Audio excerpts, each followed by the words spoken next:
एक दिन श्री महादेव जी पार्वती जी के साथ भ्रमण करते हुए मृत्युलोक में अमरावती नगरी आए। वहां के राजा ने सुंदर शिव जी का मंदिर बनवाया। शंकर जी वहीं ठहरने लगे। एक दिन पार्वती जी शिव से बोली, नाथ आओ चौसर खेलें। खेल प्रारंभ हुआ। उसी समय पुजारी जी पूजा करने आए। पार्वती ने पूछा, पुजारी जी बताइए जीत किसकी होगी? वह बोले, शंकर जी की। और अंत में जीत पार्वती की हुई।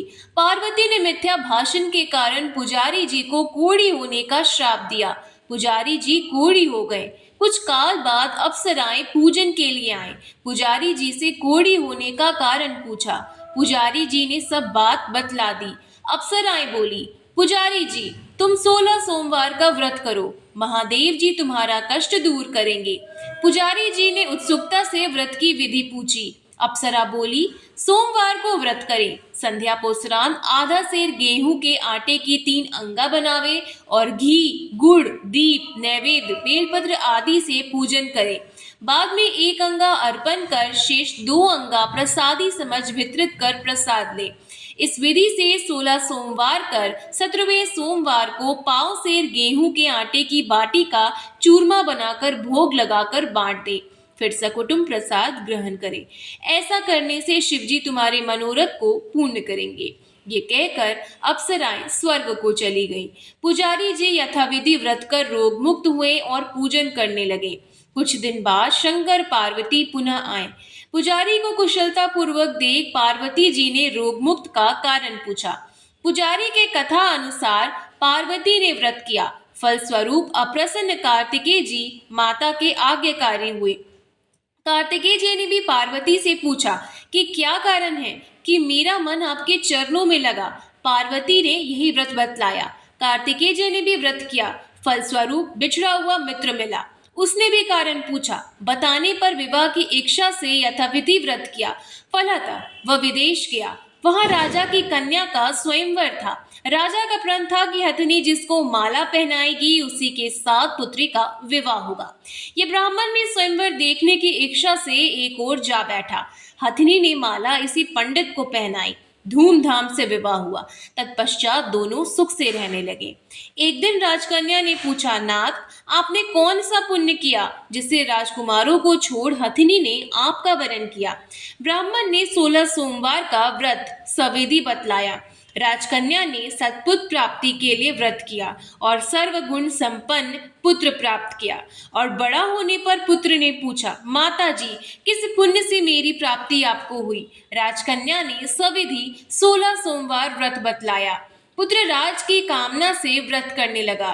उसी समय राजा के दूतों ने आकर उसको राजकन्या के लिए वरण किया।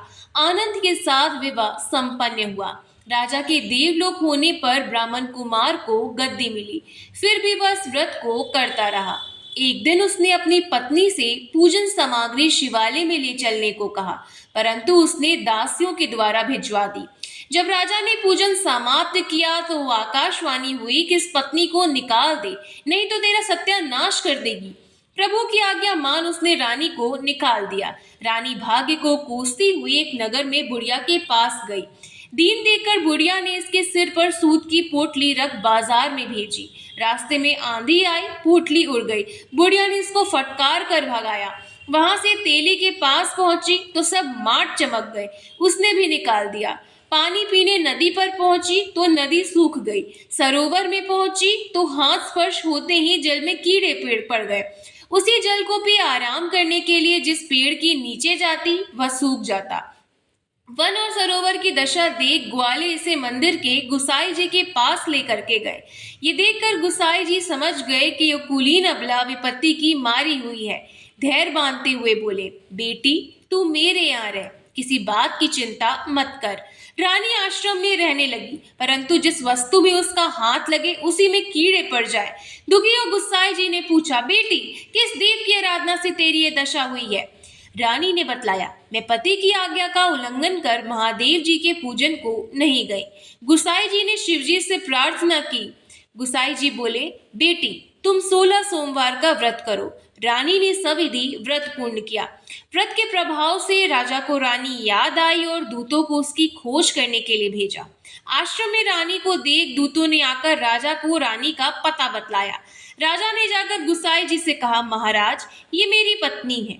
शिवजी के रुष्ट होने से मैंने इसका परित्याग किया। अब शिवजी की कृपा से इसे लेने आया हूँ। कृपया इसे जाने की आज्ञा दे।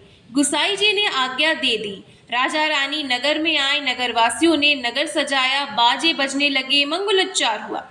शिव जी की कृपा से प्रतिवर्ष 16 सोमवार व्रत को कर रानी के साथ आनंद के साथ रहने लगे। अंत में शिवलोक को प्राप्त हुए।